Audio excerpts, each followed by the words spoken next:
Сайн байцгаана уу? CBA Voice хөтөлбөрийн энэ удаагийн дугаард бид олон нийтийн санхүүгийн мэдлэг боловсролын тухай ярилцахаар санхүүгийн зохицуулах хорооны компани засаглал, compliance хэлтсийн дарга Авирыг урьж оролцуулаад байна. Таны энэ өдрийн мэндийг хүргэе. Танд ч гэсэн энэ өдрийн мэндийг хүргэе. Баярлалаа. Тэгэхээр санхүүгийн боловсрол гэж яг юу юм бэ гэдэг талаар та хамгийн эхлээд бидэнд мэдээлэл өгөөч. Санхүүгийн боловсрол гэдгийг бид юу гэж тодорхойлоод томьёолоод байдаг вэ гэхээр олон нийтийн санхүүгийн суур мэдлэг гэж тодорхойлцсон байдаг. Одоо энэ хөтөлбөр албан ёсны бичиг баримтууд дээр.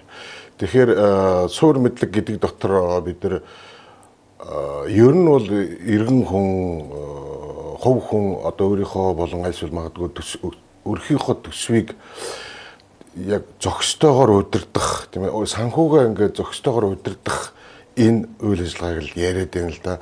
Тэгэхээр санхүүгээ зөв удирдахын тулд мэдээж мэдлэг хэрэгтэй болон чадвар хэрэгтэй болон итгэл үнэмшил хэрэгтэй болно. Мэдлэг гэдэг дээр бол за санхүүгийн аливаа төр хэрэгслүүд байна, санхүүгийн бүтээгдэхүүн үйлчилгээнүүд байна.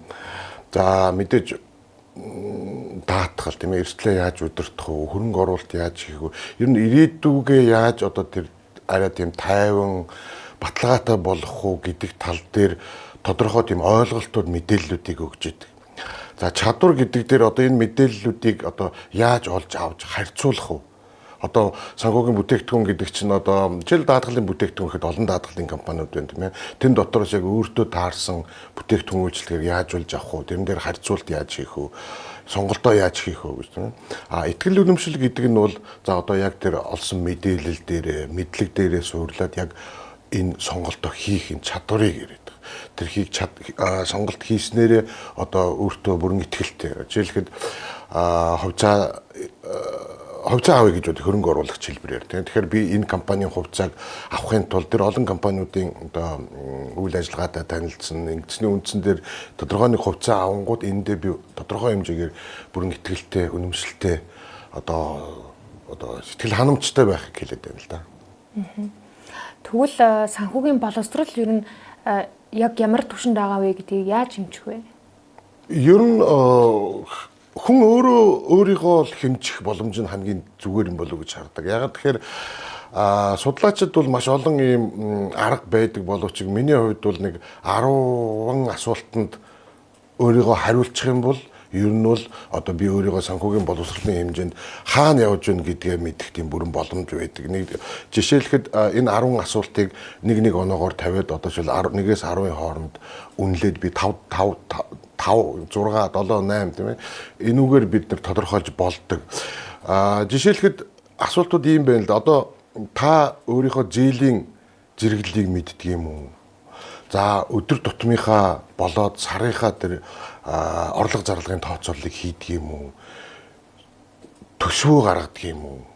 За бүр төсвөө гаргацсныхаа дараа тэрийг хэрэгжүүлдэг юм уу? Гинтийн нөхцөл орлого тасалдах тохиолдолд танд ийм бусдаас өөр зээл авалгүйгээр тодорхой хугацааны туршид одоо жишээлбэл амьдралын хэв маягийг муудуулахгүйгээр байлгаж чадах юм санхүүгийн нөөц танд байдаг юм уу? За бүр энгийн жишээ гэвэл та одоо нэг тогтмол зардлууд гэж ярьдаг тийм ээ төсөвтэй холбоотой тогтмол зардлууд болох магадгүй байрны хөлс, цахилгааны хөлс ч юм уу энэ төлбөрүүдийг та яг хоцрогдлоггүйгээр тухайн цаг үед нь төлж чаддаг юм уу ч гэдэг юм тийм ээ. Ийм энгийн асуултан дээр санхүүгийн боловсрол гаргаж ирдэг. Зүгээр судлаачид одоо байгууллагуудын хувьд бол санхүү одоо нийт одоо нийгмээр нь судлаад үзэхээр арай өөр асуултууд тавьдаг л да. Тэгэхээр саяхан олон улсын Оросын холбооны улсад 24 хонд нэг судалгаа явуулсан байна. Тэрэн дээр нэг 3 үр дүн гарсан байна л да. Тэр юу вэ гэхээр нийт оролцогчдын 80% нь ерөөсөө мөнгөтэй холбоотой стресстэй, бухимдалтай явдаг юм байна. 70% нь ерөөсөө зарлагаа тодорхойлж чаддаггүй. Цалин бол тодорхой тийм ээ. Гэтэл хідэн төгрөг яаж зарчуу ямар ч байсан байхгүй болчихдог.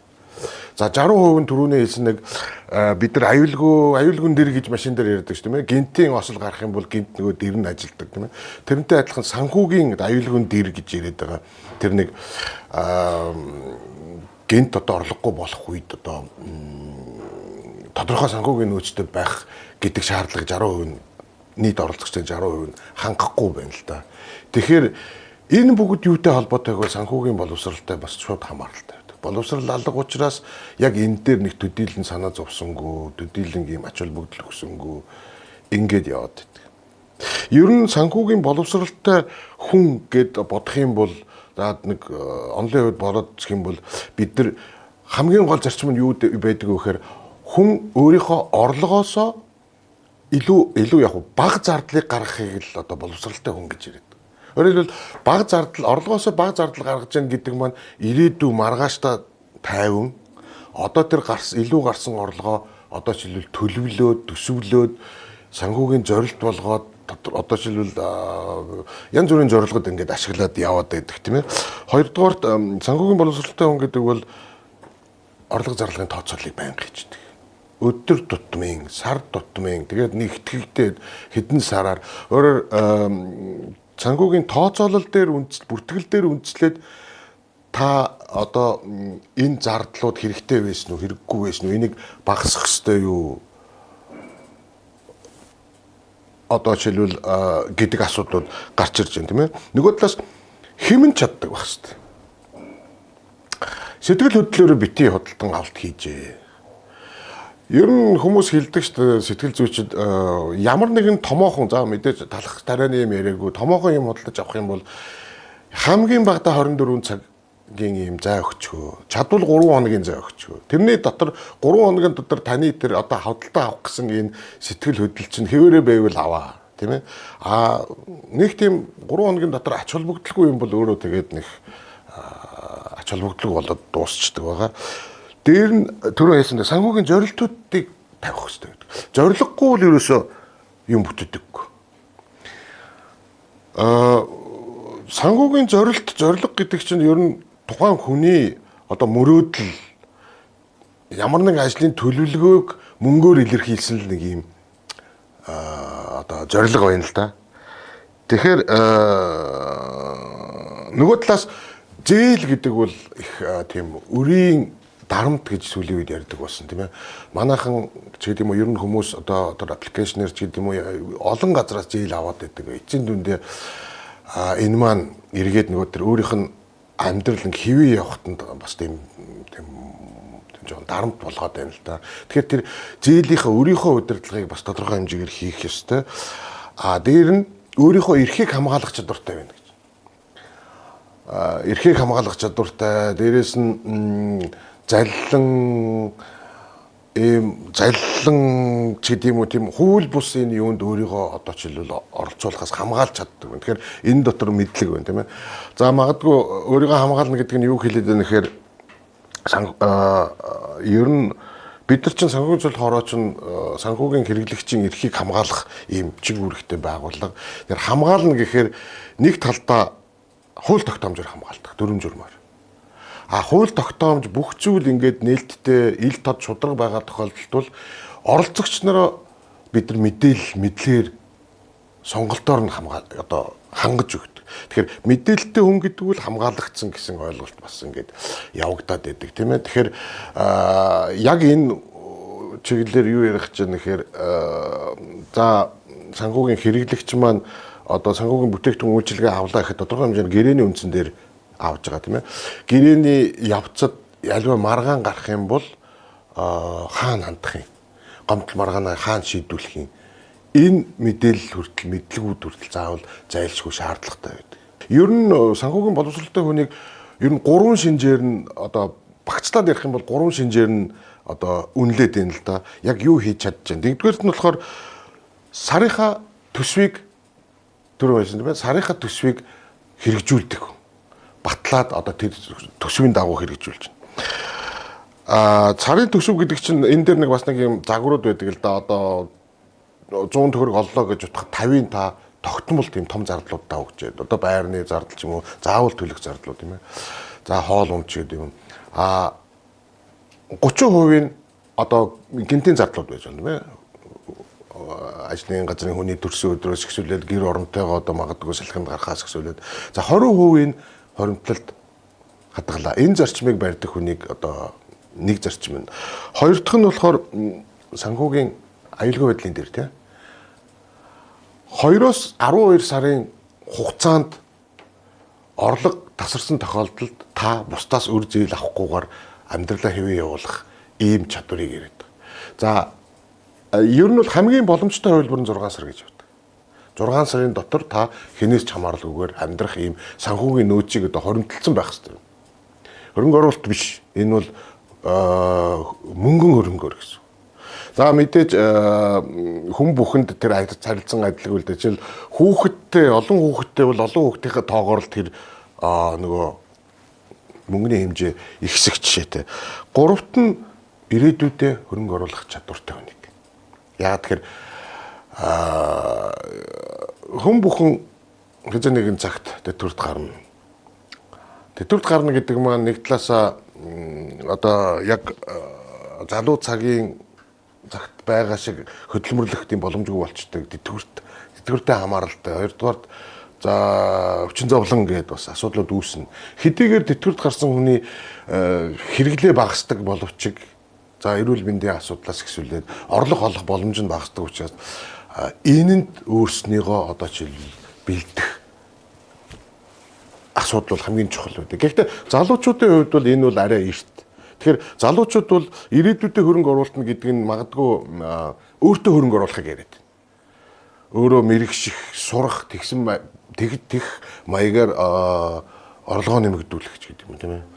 За өөрийнхөө сайн сайхны төлөө хөрөнгө оруулж болж байна. Магадгүй тэр гадагшаа дотгошоо амрах ч гэдэг юм тийм ээ. Том одоо ипотекийн зээл авах, урьдчилгаа цуглуулах гэдэг. Иймэрхүү тийм хөрөнгө оруулалтуудыг бас заавал байж байгаа хэрэгтэй. Та сая хувийн санхүүгийн боловсролыг дээшлүүлэх тухай ярьлаа. Энэ талаар илүү дэлгэрэнгүй та мэдээлэл өгөөч манай сонсогчдод өөрийн амьдралдаа бас хэрэгжүүлэх зөвлөмжийг бас хүргээж. Өөрийнхөө санхүүгийн боловсролыг дээшлүүлэхэд мэдээж тэр хувь хүнээс аягүй хамааралтай байдаг. Заавал одоо сурах, тасралтгүй сурах, ном унших, мэдээлэл унших. Янз янзын сүүлийн үед номнууд байна тийм ээ. Одоо жишээлбэл хэрхэн санхүүгээ удирдах вэ гэдэг юм тийм ээ. Тэрнээс гадна сахилга бат аягүй чухал байдаг. Сахилга бат байна гэдэг бол одоо тогтмол одоо энэ одоо жишээл төсөв гаргачаад тэрийг тогтмол тэрийг хэрэгжүүлээд явна тийм ээ. Сахилга баттайгаар. Тэгэхээр эхний арга бол ерөөсө өдөр тутмынхаа орлого зарлагыг бүртгэжээ. Ингэснээр та нарын сарын одоо орлого зарлагын тэр тооцоол гараад байна. Энэ дээр үндэслээд төсөв гарч ирнэ. Төсөв дээрээ үндэслээд та нар хэрэггүй зардлуудаа яаж багасгах вэ? Том зардлуудаа яаж төлөвлөх вэ? Энэ ийм төсвөө төлөвлөх, тэрийг хэрэгжүүлэх ийм боломж нь үүсчээд байна л да. Яагаад тэгэхээр томоохон зардлуудыг бол заавал төлөвлөсөн байх хэрэгтэй байдаг. Жишээлхэд томоохон зардлуудыг төлөвлөхдөө бүр одоо хямдралын үеэр ч гэдэг юм уу, сонголт одоо томоохон худалдан авалтууд хийхдээ заавал үн нөхцлүүд дээр нь харьцуулж ээж одоо яаж одоо хэмнэх үү тийм ээ гэсэн асуудлууд явж байна. Нөгөө талаас санхүүгийн зорилтуудыг өөр дээрээ тавьжээ. Яагаад тэгэхээр энэ санхүүгийн зорилт гэдэг нь магадгүй та нар гэр бүлээрээ амарна тийм ээ. За магадгүй машин худалдаж авах ч юм уу, сайжруулах ч юм уу. Энэ болгон дээр та бүхэн зорилт тавьж. Тэр зорилт маань биелэгдэнгүүд дараагийнхаа илүү том зорилтыг ингээд тавиад ингээд яваад байна. За нөгөө талаас хоримтлал бий болгоо. Багч гисэн цалингаас түрүүний хэлдгээр 20% за хүн бохон өөр байж магадгүй өөрийн боломжоор хоримтлал хийгээд. Тэгэхээр жилийн дараа ихэд маш тодорхой хэмжээний тийм хөөрхөн үнийн дүнгууд гараад ирдэг. Тэгэхээр гинтийн орлогууд гарч ирдэг хүн тийм ээ. Тэр гинтийн орлогыг бол шууд тэр хоримтлал руу оруулахыг хичээж. Нэгэн тал та төлөвлөөгүй орлого юм чинь энэ бол таны хоримтлал байх хэрэгтэй. За зорилго болгонд өөрийн гисэн одоо данс тусад нь гаргажээ. Болж игэл одоо таны орлого цалингийн данстаас автоматар 7 хоног ч юм уу баг дүнгээр авахын тулд тийм ээ. Шууд ингээд одоо далаа явах зорилтын данс руу, машины зардал руу, одоо ипотекийн зээлийн урьдчилгааны зардал руу ингээд данс руу ингээд ороод байгаад байх нь их зүгээр байдаг. Тэгэхээр хамгийн гол нь нөгөө юу яах хэрэгтэй гэх тийм ээ. Хэмнэх юуг одоо толгойдоо маш зөв одоо суулгах хэрэгтэй. Яагаад тэгэхээр гэхдээ бүх юмыг хэмнэдэй гэсэн үг биш тийм ээ. Хүн чинь амьдрал баян одоо бас сайхан мэдрэмж авахын тулд тодорхой хэмжээгээр одоо гэр бүлтэйгээ нэг орой хоол идэх ч юм уу, кино үзэх, салхинд гаргах гэдэг юм уу. Иймэрхүү асуудлыг бол тэдэргүй одоо жишээл хийх ёстой. Гэхдээ тэрийг төлөвлөсөн байх ёстой байдаг байна. За хамгийн сүүлд нь бол энэ өр гэж асуудал байна. Өөрийнхөө удирдлагын дээр маш анхаарал тавьжээ. Өөрөөр хэлбэл хэрвээ олон одоо зээлтэй байвал аль зээл нь илүү тийм өртөгтэй зээл байна тийм ээ, хүүн өндөр байна. Тэрийг аль болох хамгийн түрүүнд юу яагаад багсгаад гэдэг юм барагдуулаад ингэж явах юм. Тэгэхээр санхүүгийн зорилт гэдэг төрөө яасан тийм ээ. Санхүүгийн зорилт бол айгүй тийм чухал байдаг. Тэгэхээр нэг жилийн хугацаанд зорилтууд үүж байна. Сая хэлдэг тийм ээ, далай руу явах, гэр бүлтэйгээ машин явах ч гэдэг юм уу. Энэ бол одоо айлсвал тэр нэг санхүүгийн аюулгүй байдлыг дээрээ бүрдүүлэхийн тулд нэг жилийн дотор мөнгө хоригдлуулах зорилтууд байна. За дунд зэргийн зорилтууд тийм ээ, 1-3 хоногийн хугацаанд, 3 жилийн хугацаанд. Энэ бол одоо тэр ипотектэй холбоотой урьдчилгаа бүрдүүлэх. За хамгийн сүүлчийн тэр урт хугацааны зорилт гэдэг бол нөгөө тэтгэврт гарахтай холбоотой. Яагаад тэгэхээр тэтгэврт гарснаар та ажил хөдөлмөр хийсэн хийгээгүй тийм пассив урлагийг бүрдүүлэх юм 5-аас 10 жил юм уу 10-аас дээш жил ч гэсэн ийм төлөвлөгөө гаргаад явдаг. Ер нь сүүлийн үед миний таньдаг хүмүүсийг харж байгаад бол ер нь 5 жилийн төлөвлөгөөнд ирэх ажиллаад байдаг байсан. Тэтгэврт гарахаас өмнө одоо 55 таа хүн 60 таа тэтгэврт гарлаа гэж бодоход 55-аас эхлээд тэтгэврт гарах төлөвлөгөөгөө ажиллаж байна. Санхүүгийн эрхчлөө гэж яриад байдаг тийм ээ. Тэгээ санхүүгийн эрхчлөө гэдэг бол нэг учиргүй дуртай юм аваад байдаг гэдэгтэй гол биш. Санхүүгийн дарамтгүй амьдрахыг яриад байгаа. Тэгэхээр энэ дээр хүрэхийн тулд хөрөнгө оруулалт хамгийн чухал байдаг шүү.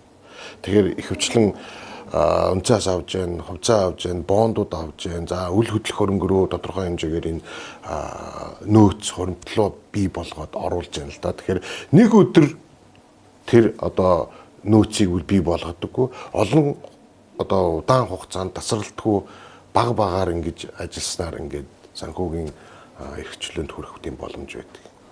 Олон нийтийн санхүүгийн боловсролыг дээшлүүлэхэд тэгвэл мэрэгжлийн санхүүгийн байгууллагууд тэр дундаа санхүүгийн зохицуулах орооноос ямар чиглэлээр ямар ажлуудыг хийж байгаа бол санхүүгийн зохицуулах орооны үндсэн чиг үүргийн нэг нь болохоор хөрөнгө оруулагч үйлчлүүлэгчийн эрхийг хамгаалах. Дөрөв хэлсэн тийм ээ, эрхийг хамгаалахын тулд мэдлэг мэдээллийг олох явдал айгүй чухал байдаг. Энэ утгаараа сангийн яам Монгол банктай хамтраад олон нийтийн санхүүгийн суурь мэдлэгийг дээшлүүлэх хөтөлбөрийг 2016 оноос хойш хэрэгжүүлээд эхэлсэн. 21 онд энэ хөтөлбөр дууссан хэдий ч өнөө хүртэл тасралтгүй яваад байна. Тэгэхээр энэ хөтөлбөрт бол ялангуяа мэрэгжлийн байгууллагууд, зохицуулагч байгууллагууд, мэрэгжлийн холбоод асар их үүрэгтэй оролцдог. Мэргэжлийн холбоод ялангуяа одоо энэ салбарынхаа хөгжлийг хангахад хамгийн чухал үүрэг гүйцэтгэдэг учраас энэ зах зээл салбарт итгэх тэр итгэлийг бий болгоход бол хамгийн үүрэгтэйгээр оролцоотойгоор оролцож байна л да. Тэгэхээр мэдээж энэ хугацаанд бол маш олон ажлуудыг хийгээд байна. Энийг бол дуртахад бол маш их хугацаа өнгөрнө. Зөвхөн 25 онд гэхэд бид хөрөнгийн зах зээл, санхүүгийн зах зээл, даатгал, мөнгөний зах зээл гэд нэлээд тийм олон өдөрлгүүдийг зохион байгуулсан байдаг. Тухайлбал хөрөнгийн зах зээл 1072 хувьцаа гэдэг энэ нээлттэй өдөрлөгийг мэргэжлийн байгууллагуудтай хамтраад 14 аймагт бүсчлээд өдөрлгүүдийг зохион байгуулсан байгаа. Энэ өдөрлөгт ер нь 10,000 гаруй иргэд оролцсон. Мэдээлэх, чадвар олгох, за бүр мэргэжлийн үйлчилгээ үзүүлэх энэ ажлууд явсан байдаг. За олон нийтэд зориулсан ийм сургалтууд явж байна. Маш олон сургалтууд. Энэ бол мэргэжлийн байгууллагуудтай зайлшгүй хамтарч ажилладаг. За нөгөө талаас бидний бас нэг сонирхоод байдаг зүйл болохоор ерөнхий боловсролын сургалтын хөтөлбөр санхүүгийн мэдлэгийг хичээлийг оруулах ажил бол сүүлийн хэдэн жил явагдаж байна. Тэгэхээр энэ жил бид нэр сургуулийн өмнөх насны бага ангийн сургалтын хөтөлбөрт энэ санхүүгийн боловсролын талаар оруулах тэр сургалт агуулгыг хөтөлбөрийг боловсруулад одоо холбогдох байгууллагууд нь хөргүүлсэн байгаа. За ахлах ангийн сурагчдын хувьд бол бид level up гэдэг хөтөлбөрийг хэрэгжүүлэхээр одоо бас л бүсчилсэн хүрээнд аймагуудын хүрээнд 130 гаруй сургагч багш нарыг бэлтгэсэн. Энд ер нь бол нийт нөгөө нэгдсэн тоогоороо бараг 5,000 ахлах ангийн сурагчид ингээд хамрагдаад байгаа. Нөгөө талаас яг өнөөдрийн байдлаар бид яг юу хийж байгаа гэхээр бас л одоо санхүүгийн цол хорооны зохицуулалтын салбарт хамаарагддаг 11 мэргэжлийн холбоотой зохицуулагч зохицуулалттай этгээдүүдтэй хамтраад одоо цагдаагийн байгууллагатай хамтраад хаширбай гэсэн ийм компанид ажлыг орон даяар өрнүүлж байна. Тэгэхээр энэ бол цахим заллангаас яаж иргэд өөрийгөө хамгаалах юм бэ? Юун дээр анхаарах хэрэгтэй юм бэ гэдэг ийм цахимаар одоо мэдлэг олох ийм хөтөлбөр байгаа юм. Таны саяын дурдсан санхүүгийн боловсролыг дээшлүүлэхтэй холбоотой энэ мэдээллүүдийг манай олон нийт үзэг сонсогч нар маань ямар мэдээллийг сурвалжаас хүлээн авах боломжтой вэ? Интернет хөгжсөн өнөө цагт бол цахим ертөнцөөс бол маш олон мэдээллүүдийг авах боломжтой байдаг. Зүгээр эдгээрийг ингээд багцлахыг оролцсон нэг ийм цахим хуудас байдаг. Энэ Монгол банк санхүүгийн цол хороотой хамтраад латинаар санхүүгийн боловсрол цэгийн гэсэн ийм цахим хуудас байдаг. Энэ дотор орох юм бол одоо яг өөрийнхөө хүссэн хуримтлал, зээл, хадгаламж, хөрөнгө оруулалт, даатгал гэдэг бол одоо жишээл санхүүгийн эрсдлийг бас удирдах байгаа, хамгаалж байгаа бас нэг аюул том чухал ийм сэдв. Санхүүгээс гадна энэ чинь эрүүл мэндийн тийм ээ амьдралын даатгал гэдэг бол ерөөсөө хүн одоо тэр насан туршдаа одоо эрүүл мэндэд учирч байгаа эрсдлийг хааж байгаа нэг хэлбэр. Энэ эрүүл мэнд гэдэг бол ерөөсөө бас дөрөвний хэлдэг мөнгө сайн сайхан байдалтай шууд хамааралтай. Тэгэхээр эдгээр мэдээлэл гэдэг бол энэ сайтаас бол шууд сайтад зочлоод одоо авах боломжтой. Гэхдээ зөвхөн одоо жишээлбэл бүх сувгийг бүх их сурвалжийг та бүхэн ашиглахыг би зөвлөдөг. Олон талаас тийм ээ. Тэгэхээр Google ч гэдэг юм цахим ертөнцид ороод хайлт хийхдээ санхүүгийн боловсрол яаж дээшлүүлэх вэ? Яах вэ гэж асуухад бол ерөөсөө баг маш олон хувилбарууд гарч ирдэг. За дээрээс нь хэвлэмэл бүтээгдэхүүнүүд одоо гадны энч бай, орчуулгууд байна. Одоо манай монголчууд ч гэсэн бас хэвлэмэл бүтээгдэхүүнүүдийг гаргасан байгаа. Эднэрээс бол авахд бол таны сонголт. Таны бас сонголт л доо. Тэгэхээр яг юунд зориулж байгаа гэдэг. Тэгэхээр эдгээрээс одоо мэдээлэл авахыг бол би зөвлөж байна. Санхүүгийн цол хорооны цахим хуудаснаас бас тодорхой мэдээллийг илүү наривчлсан мэдээллийг авах бүрэн боломж байдаг шүү. Энэ чиглэлээр санхүүгийн зохицуулах хороо цаашид ямар ажлуудыг төлөвлөд байгаа вэ? Яг одоо төлөвлөж байна. 26 ондны ажлын төлөвлөгөөнд одоо бас орон нутагт ялангуяа орон нутгийн иргэдэд энэ хөрөнгийн зах зээлтэй холбоотой, даатгалын зах зээлтэй холбоотой энэ сургалтуудыг бүсчилсэн байдлаар аймагуудад зохион байгуулахаар яг одоо ажлын төлөвлөгөө хийгдэж байна. Яагаад тэгж хэлж яах гэхээр ялангуяа та бүхэн сонссон байх засгийн газраас төрийн өмчтэй компаниудыг одоо хувьчлах энэ шийдвэрүүдийг, чиглэлүүдийг гаргасан байгаа. Тухайлбал Эрдэнэс 5 толгой. Эрдэнэс 5 толгойн хувьцааг одоо хөрөнгийн биржээр арилжаалахад одоо иргэдэд одоо 1072 хувьцааг үнэг төлбөргүйгээр эзэмшүүлсэн байдаг төрөөс тийм ээ. Гэтэл бидэрт бол маш тийм гашуун туршлага байдаг. 90 онд өмч өвчлөлийн үеэр иргэдэд бас л нийгмийн баялагийг хуваарлсан, амьдралын дээшлүүлэх, нийгмийн баталгаагийн сайжруулах гэсэн маягаар үн төлбөргүйгээр одоо хувьчлалд оролцох эрх олгосон боловч мэдлэг мэдээлэл олгоогүйгээс болоод иргэд өөрийнхөө тэр эрхээ хөрөнгөө үнгүүдүүлээд одоо бусдад зарж үргэлжлүүлсэн ийм асуудал гарсан. Үр дүнд нь юу болсон бэ гэхээр цөөн хэдэн хүн мэдээлэлтэй хүмүүс одоо томоохон компаниудын улсын үйлдвэрийн газруудын эзэн болоод хувирсан тийм ээ. Тэгэхээр энэ явдалд автагдахгүй тулд иргэдэд за энэ хувьцаа гэж юу юм? Энэ хувьцааны ач холбогдол нь юу юм? Та нар энэний үн чинь юу гэдэг? Энийг бити одоо ч зараад үрээд яваад гаач. Эн чинь бүр ирээдүйд одоо ч танаа юу гэдгийг амьдралын чинь үр хөвгдөө чинь баталгаа болох юм аа. Бүр дээрээс нь нэмж та нар одоо ч энэ санхүүгийн зах зээлд хэрэглэгчээр ороод даатгалд одоо ч эрслээ даатгаад өөр хувьцаа компанийн бонд ч гэдэг юм уу. Энэ салбарт одоо идэвхтэй оролцуулахыг ингэж зорж энэ ажлыг зохион байгуулж байгаа. Мэдээж зөвхөн хөрөнгийн зах зээл гэхгүй